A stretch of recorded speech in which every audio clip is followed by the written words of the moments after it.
В выставочном зале Государственной академии художеств Туркменистана открылась выставка талантливой молодежи под названием «Исторические достижения постоянного нейтралитета Туркменистана». Экспозиция приурочена к 30-летию постоянного нейтралитета, который ежегодно отмечается 12 декабря. Организаторами мероприятия, которое проводится с 2016 года, выступили Министерство культуры Туркменистана и Государственная академия художеств Туркменистана. В экспозиции представлено около 350 произведений молодых художников. Работа охватывает широкий спектр направлений изобразительного и прикладного искусства, включая живопись, графику, скульптуру, архитектуру, ковровые изделия. Посетители могут ознакомиться с яркими пейзажами, передающими красоту и богатство туркменской земли, натюрмортами и современными дизайнами традиционной туркменской одежды.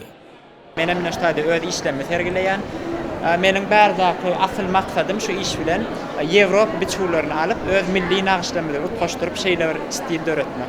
Выставку уже посетили студенты, преподаватели, школьники и ценители. Экспозиция будет открыта для всех желающих в течение месяца.